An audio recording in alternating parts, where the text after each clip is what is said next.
Allez, aujourd'hui on va voir comment passer de ça à ça en seulement 3 étapes avec le schéma électrique, la conception du PCB et la commande chez un fabricant comme JLC PCB. Alors je suis assez content de pouvoir dire que c'est mon premier partenaire parce que je les ai contactés pour cette vidéo et ils ont accepté. Alors JLC PCB fabrique et assemble des PCB pour pouvoir développer des projets électroniques de manière facile, abordable et fiable. Vous pouvez commander chez eux en seulement quelques clics, il vous suffit d'uploader le fichier Gerber et vous obtenez un devis instantané. Leurs prix sont super compétitifs avec des PCB de 1 à 8 couches à partir de 2 $ et en plus de ça elles peuvent être fabriquées en moins de 24 heures grâce à leur production en interne et la qualité est parfaite. L'équipe est hyper réactive et vous pouvez utiliser le chat pour la moindre question et on vous répondra sans problème. Oui, la Karen à la caisse, c'est moi. Je vous ai mis un lien de description, n'hésitez pas à passer chez eux pour votre commande parce que si vous êtes nouveau client, vous aurez un coupon de 60 $. Alors pour ce projet, on va se faire la lanterne dans Minecraft que j'ai refait en 3D. Si jamais vous voulez la refaire chez vous, je vous mettrai les liens en description.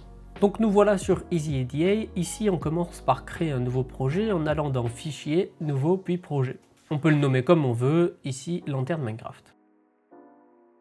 On se retrouve avec cette feuille blanche, c'est ici qu'on va pouvoir faire notre schéma électrique en important tous les composants dont on a besoin. À gauche, vous trouverez la librairie qui contient absolument tous les composants. Alors ici, on peut chercher un composant particulier en tapant sa référence. Nous, on va avoir besoin de l'aide adressable, donc on va utiliser les WS2812 qui sont le format le plus commun. Ensuite, on voit apparaître un tas de références et quand on en sélectionne une, on peut voir son empreinte, son symbole et parfois une photo. Vous pouvez aussi voir la quantité en stock juste en dessous, ce qui est très pratique si vous souhaitez les faire assembler avant de recevoir les PCB. Une fois que c'est bon, on peut placer le composant avec clic gauche et clic droit pour le relâcher. Vous avez les broches qui sont indiquées sur le schéma, mais on peut aussi aller voir son datasheet juste à droite. Ici, vous aurez toutes les infos techniques comme les dimensions, la consommation, le fonctionnement, etc. Sur notre circuit, on veut 12 LED. Donc pour ça, on copie-colle le composant 12 fois. Pour créer des liaisons, on peut utiliser l'outil Wire qui est juste là. On sélectionne ensuite un pin, puis on peut venir tout simplement tracer nos câbles. Ici, on peut relier toutes les sorties digitales aux entrées comme un bandeau de LED classique et relier les VDD ensemble pour le 5 volts et les VSS qui correspondent au GND.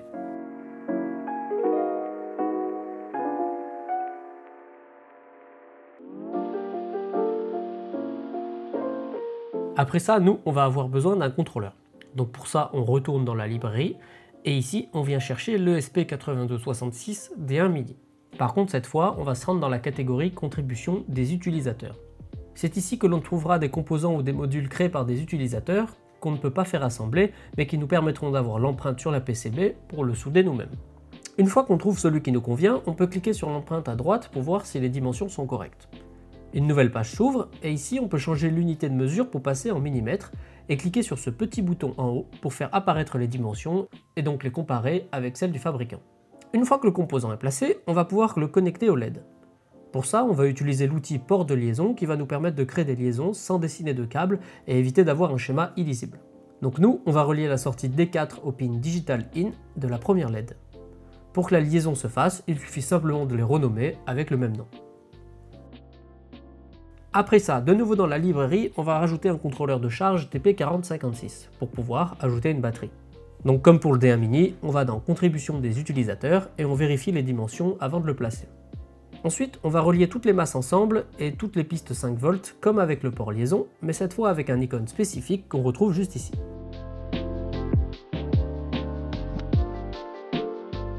Et voilà, notre schéma électrique est terminé, on n'a pas besoin de relier les autres pins du TP4056 puisqu'on rajoutera des points de connexion sur la PCB juste après. Maintenant, on va pouvoir créer la PCB en allant dans Design puis convertir le schéma en PCB. Là, il nous prévient que tout n'est pas connecté, mais on s'en fiche. Et pareil ici, on peut cliquer sur Annuler. La première chose à faire, c'est de supprimer le rectangle qui correspond au bord du circuit puisqu'on va le refaire nous-mêmes avec nos propres dimensions. Avant ça, on change l'unité de mesure en haut à droite en millimètres, et après on peut se rendre dans Outils, puis définir les bords du circuit. Ici on peut renseigner 4 valeurs, qui sont la position XY de notre premier angle, puis la largeur et la longueur du rectangle. Pour que ce soit simple, on va partir du point 0 et faire un carré de 75 par 75, parce que c'est ce que j'ai prévu dans la modélisation 3D. Bon, avant de placer nos composants, voici comment se présente une PCB simple. En gros, vous avez deux couches, celle du dessus et celle du dessous, qu'on appelle côté composant et côté cuivre. Bon, avec celle-là, c'est partout pareil, mais vous avez l'idée. Ces deux couches, on les retrouve juste ici, et on peut les sélectionner en appuyant sur la couleur, ce qui va nous permettre de placer des composants soit au-dessus, soit en dessous. Et on a aussi des couches de sérigraphie qui permettent tout simplement d'ajouter du texte sur la PCB. Commençons par la couche du dessus. Ici, on va placer les LED et le D1 mini. Pour ça, il suffit de déplacer les composants dans le cadre violet. Pour la position, on a des points de coordonnées qui sont juste à droite, qui vont nous permettre d'être super précis. Ce que je veux, c'est placer les LED en cercle au centre du PCB. Pour ça, on sélectionne toutes les LED, puis on peut se rendre dans la section Format et cliquer sur Distribute Array. Ici, on peut choisir Matrix pour les aligner en ligne et colonne, et Circular pour les disposer en cercle. L'emplacement du cercle, on le veut au centre du PCB. Donc pour ça, on divise la longueur X et Y par 2, soit 75 divisé par 2, ce qui donne 37,5 pour X et moins 37,5 pour Y, et on obtient les coordonnées du centre. Après ça, étant donné qu'on veut que ce soit un cercle complet, il faut diviser 360 par le nombre de LED, donc 12, et on obtient 30, qu'on peut venir indiquer dans l'espacement en degrés.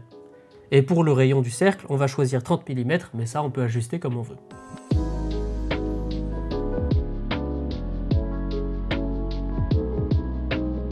Voilà pour la couche composant, on peut maintenant passer côté cuivre. On voit que les composants sont devenus transparents, ce qui veut dire qu'ils sont de l'autre côté. Donc pour faire passer un composant d'une couche à l'autre, il suffit de le sélectionner, puis de cliquer ici et de sélectionner la couche souhaitée. On voit que l'écriture s'est inversée, ce qui veut dire qu'il est bien de l'autre côté. On va le mettre de sorte que ces connexions ne rentrent pas en collision avec une LED et celle du D1 mini, car les trous que vous voyez vont traverser des deux côtés. Bon, maintenant on va venir ajouter deux pattes de connexion sur lesquelles on pourra venir souder ce petit connecteur JST pour la batterie.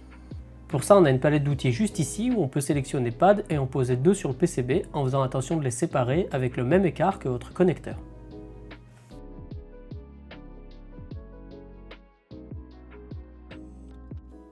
Après ça, on peut les relier aux pins B+ et B- grâce à l'outil Connect Pad to Pad. Allez, on va maintenant pouvoir tracer les routes entre les composants qui sont schématisés par les traits bleus mais pas encore inscrites sur le PCB. Pour ça, on a deux manières, soit en le faisant à la main avec l'outil Track, soit grâce au routage automatique dans l'onglet Route. Ici, on peut tout laisser par défaut et simplement cliquer sur Démarrer. Il nous indique le nombre d'échecs qui est de 0, donc c'est parfait, et le nombre de vias, c'est-à-dire le nombre de passages qu'il a créé entre la couche composant et la couche cuivre. Et après ça, on voit qu'on a un joli réseau de connexions. Alors, vu que c'est un circuit très simple, il n'a pas eu de mal à bien le faire, mais s'il y avait eu un problème avec les connexions, justement, on aurait pu les corriger manuellement avec l'outil Track. Même s'il n'y a pas d'erreur, on peut effectuer un check DRC en allant dans Design, puis Check DRC. Et on voit bien à gauche qu'il n'y a pas d'erreur. Pour faciliter la fixation du circuit dans vos projets, vous pouvez aussi rajouter des trous avec cet outil. Vous pouvez définir à droite un diamètre de perçage et les coordonnées juste ici.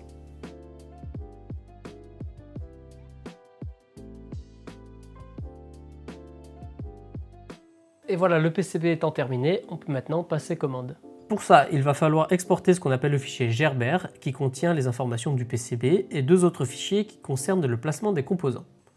On se rend dans la section Fabrication, et on exporte chacun des fichiers en laissant tout par défaut.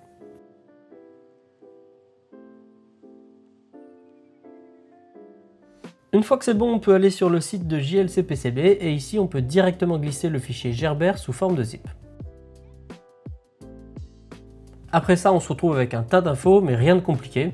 Donc ici, on a la dimension et la quantité de commandes minimum, donc 5. Ici, on a tout ce qui concerne la personnalisation, donc la couleur, l'épaisseur, etc. Et enfin, les caractéristiques plus techniques, mais ça, on va tout laisser par défaut. Ici, on peut choisir de faire assembler les composants directement par JLC PCB. C'est un peu plus cher en fonction des composants, puisque par exemple, les LED ne peuvent se faire assembler qu'avec la qualité standard et non économique. Mais si jamais vous aimez souder par vous-même, bah écoutez, c'est pas obligatoire.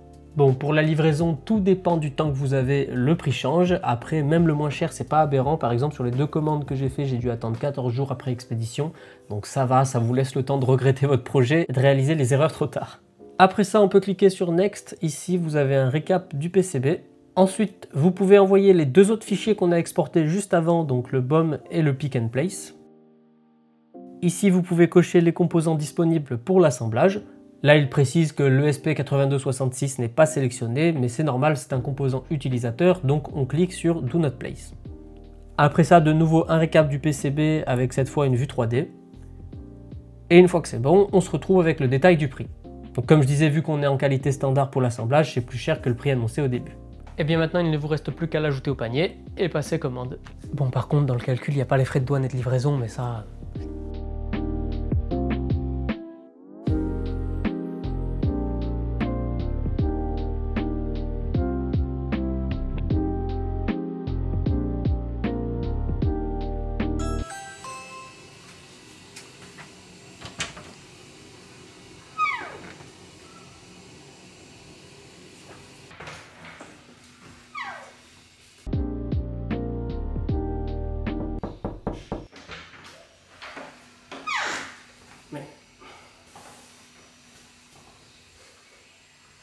Et voilà le petit PCB bien protégé dans du papier bulle. Ah, tout de suite ça fait classe et pro, hein.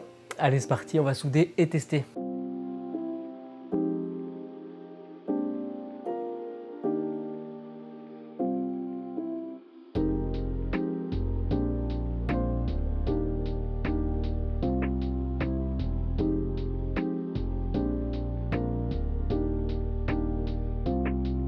Ah, c'est joli, hein, ça clignote dans tous les sens, sauf que en fait c'est censé juste s'allumer en rouge. Voilà, donc il y a un petit problème, et effectivement en vérifiant le schéma électrique, parce que je me suis dit tiens, ça c'est possible que ce soit une erreur que j'ai faite, eh bien oui, c'est une erreur, mais une erreur vraiment absurde, puisque comme vous pouvez le voir, j'ai oublié de relier la LED 4 et la LED 1 sur le GND, sur le moins quoi. Voilà. Bon, c'est pas très grave, j'ai pu rajouter 2 fils du coup pour les relier au GND, mais bon, prenez le temps quand même de vérifier vos connexions, parce que c'est même pas une erreur technique, quoi, c'est juste de l'inattention, mais bon, c'est pas grave.